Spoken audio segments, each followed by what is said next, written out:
Right, welcome to Knuckle Sandwich. This is where you get your amateur MMA information. We're just starting off this channel and doing some practice runs to see how it goes. All right, here's a drink to you. All right, guys. Well, I'm super stoked. Um, we have got a huge, probably one of the biggest fight cards in UFC history this Saturday at Yas Island in Abu Dhabi, and it is July 11th. It's going down. Now, I do know that they have to fight really early in the morning because for us here uh, in Utah, we are looking at Mountain Standard Time, and so that fight's going to take place about the prelims are going to start take place about 4 p.m. our time. And ooh, what's this say? Restart your device. I don't want to restart my device. Anyway, so I just wanted to go over a couple of the prelims. I'm not going to go over the early prelims because there's a lot of fighters that I don't personally know, and I don't want to comment on people that I don't know because I don't know them. But the early prelims, this card is stacked. We got three big fights. We got three title fights in this card in 251, and so I'm super stoked about that. It's going to be a great fight coming again this Saturday. Well, let's go over the prelims real quick. So we have, and the start of the prelims, Leonardo Santos versus Roman Bagatov. And so that's one of the cards that's coming. We also have Makwan Amirkhani and Danny Henry. Now, I've seen Makwan fight, and he's a pretty good fighter. I'm glad that it's going to be good to see him fight again because I haven't seen him for a while. And then we also have Ilisu Dos Santos versus Muslim Salikov. And the Russian guy, man, he is mean. He's really mean, and he hits really hard. So that's going to be a good fight. So you got jiu-jitsu, Brazilian jiu-jitsu versus, I don't know what level Muslim is, but I know that he's a really good striker. And then we also have, to finish off the prelims, we've got Volkan Ozdemir versus Jiri Prochazka. And I don't know him at all, but I do know Volkan, and he's a really good fighter, very rangy, long, got a great reach. That's going to be a really good fight as well. And so those are the prelims. And on the early prelims, I'm not going to go over the names, but there are 4 matches on the early prelims, and then 4 matches on the prelims, and then the main card. The main card is a really good one all the way around. Any way you slice it, it's a really good card. Check this out. All right, we're going to start off the main card with Amanda Ribas versus Paige Van Zandt. Now, Amanda Ribas, I think I've seen her fight once. I don't know much about her. Paige Van Zandt, everybody knows about Paige, PVZ, something like that, PVZ. This is her last fight on her contract, and she may be testing, from what I understand, free agency to see if somebody's going to pay her a little bit more money. She's a good fighter, but she hasn't fought for a little while. She's had numerous injuries to the same arm. She had a broken arm. I think it was from a fight, and it took a while to heal, so she's been out for quite a while. That should be a fairly interesting fight. I'm actually surprised that that's on the main card. I think it's on the main card because she's really popular. Okay, Paige Van Zandt has got a lot of followers, so I think that's the reason why she's on the main card, because she's very, very popular. So we'll see what she brings to the fight this time. We also have on the next fight is Jessica Andrade versus Rose Namajunas. Now, both of these guys were title holders, and both of them lost. Rose lost to Jessica, so this is part due of that fight, which is going to be a really good fight. Now, on the last fight that they had, Rose was just piecing her up in the early round going in, and just picking her shots and sticking and moving. And she was pretty good at bobbing and weaving and getting out of the way. Really kind of frustrating Jessica Andrade because she's a shorter fighter and Rose is a lot longer, and so she was just able to just kind of keep her at distance, at range, and be able to really just touch her. And she kept touching her in the face and just making her very, very frustrated. And Jessica did go for a double leg, picked her up, and she dumped her once, but Rose was able to almost go into an arm bar as she was flipping her over. And so it kind of stuffed that hard takedown. And then they started to fight again, and Rose was starting to connect again. So Jessica went and got her against the fence and picked her up again. This time, she was able to lift her up over her head and just kind of drop her on her head. And I think it momentarily knocked Rose Namajunas out. But she landed right on her head and her neck, so that was kind of a scary deal. But at that point, Jessica was declared the winner by TKO and took Rose's belt. Well, Rose knows that she's got to go through Jessica Andrade and win this fight to get a shot at the current title holder. So that's going to be a really good fight. And I think Rose, as far as looking at her her interviews and everything during this time, she seems really, really confident. She said she had a good training camp and she's ready to roll. But she knows she's got to beat her in a very strong fashion in order to get in line for that title strap. Next one is very, very intriguing. This one is Petr Yan, and he's a Russian dude, I believe, or Dagestani. I can't remember. He's somewhere over there from Russia. And then we have Jose Aldo, Brazilian, and he's been one of the best fighters in the UFC for many, many years. I think he's been around for, 10, 12 years, something like that. Petr Yan is very new. He's in fact, I was just watching a video, and it's only taken him about a year and a half, a little closer to almost 2 years, to get a title shot. I mean, and that's crazy. That's crazy because this weight class is stacked. It has got a lot of great fighters, a lot of killers, a lot of sharks there, and he's one of them. Petr Yan is one of them, and he's young, he's strong, he's very, very hungry. But Jose Aldo may have something to say about that. Now, one thing that I've noticed over Aldo's later fights in his career is he's not kicking as much. He was one of the most feared fighters for kicks, and he's not doing that as much. I think he's relying a little bit more on his boxing. But Petr Yan is also a really, really good boxer, and Jose Aldo has one of the best takedown defenses in UFC history. And so it's going to be really hard to take him down, but I do know that he's really good on the ground as well. He's got some great jiu-jitsu, and so I think that's going to be, if it's a stand-up fight, I'm looking at Petr Yan because he's a little bit faster, hungry, and he's probably hits a little bit harder.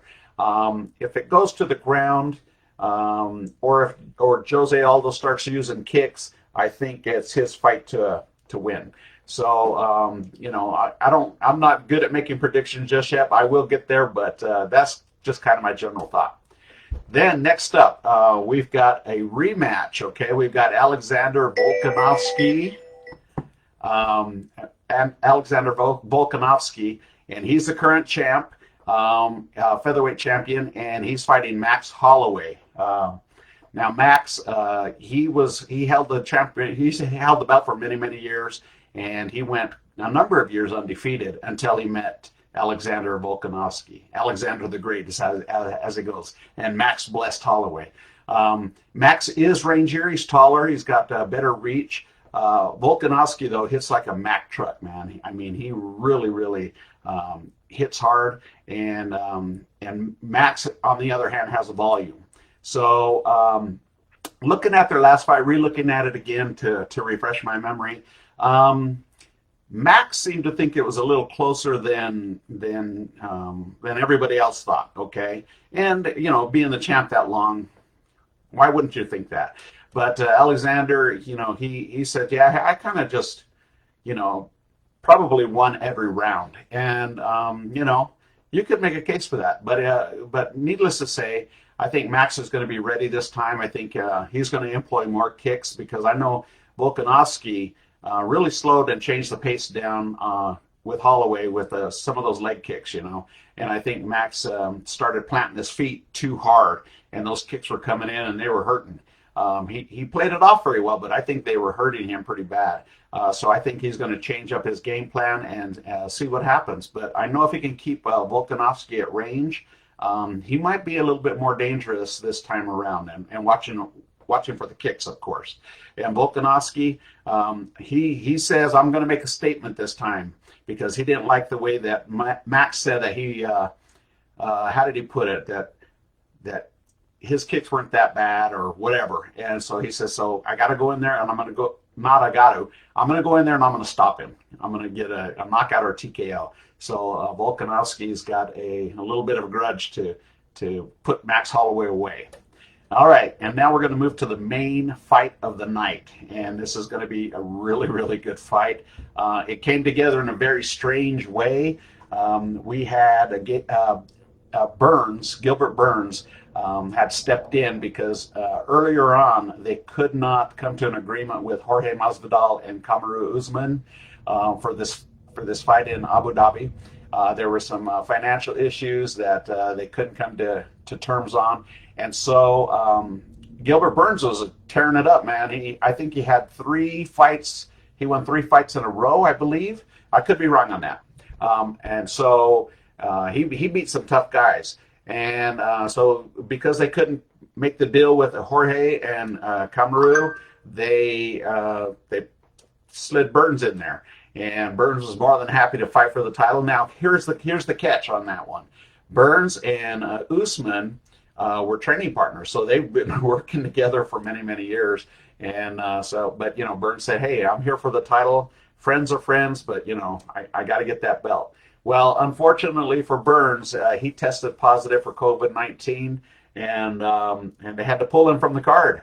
So very last minute, like literally last minute, okay, with only 6 days to go, they tapped Jorge Masvidal, said, "Okay, let's go back to the drawing board and see if we can work out a deal and that both of us can accept. The money that you want, the money that we want to pay, and keep this card alive," because they were going to kill that. They were going to kill that fight right there, because to get somebody on that short of notice. Now, keep in mind, because they're already negotiating, Jorge was already still.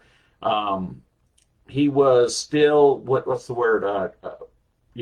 Kind of in camp. I mean, he was still training and he was still doing the things that he was doing, staying in shape and all that kind of stuff, because you never know. There's always something that could happen where somebody gets injured or somebody gets sick, like Gilbert.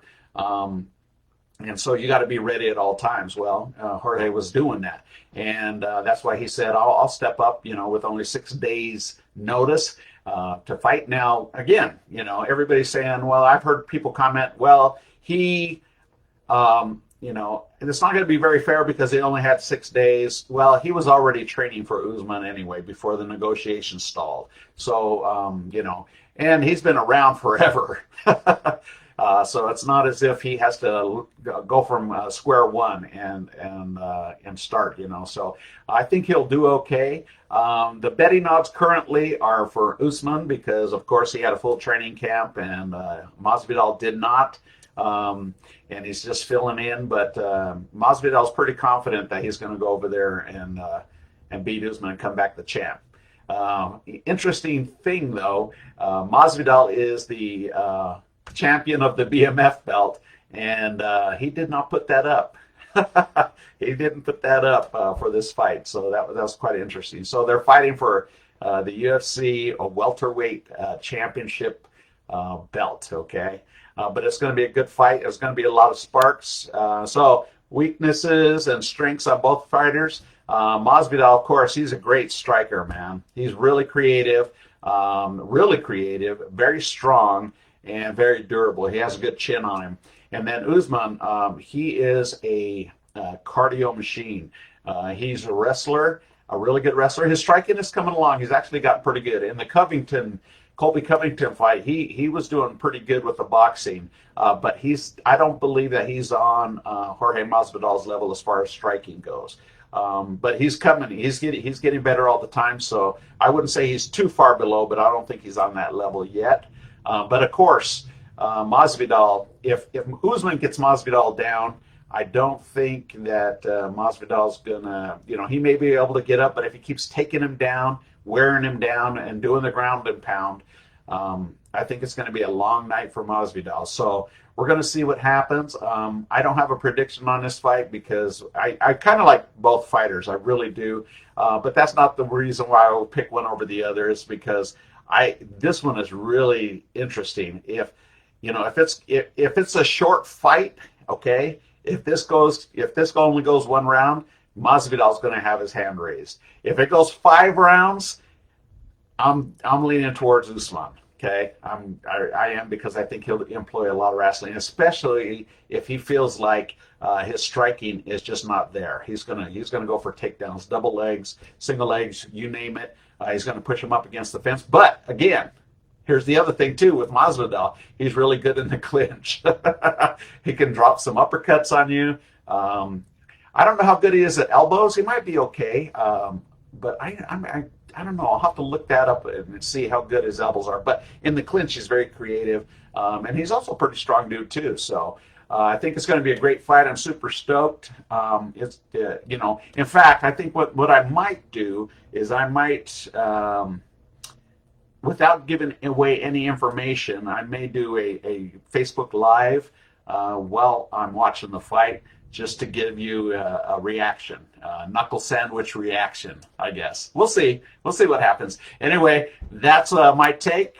Don't forget to tune in as a pay-per-view, and you can watch it on ESPN Plus. I'm not, I'm not shilling for them, but it's going to be a good fight, and that's where you watch it, okay? And that's where you get your pay-per-view. So have a good weekend, you guys, and we'll do a follow-up on Knuckle Sandwich with a post-fight analysis, so to speak. Okay, now keep in mind, I'm still new, guys.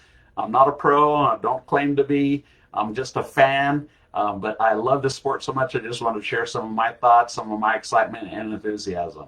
All right, guys, have a great day. We'll see you later. Bye-bye.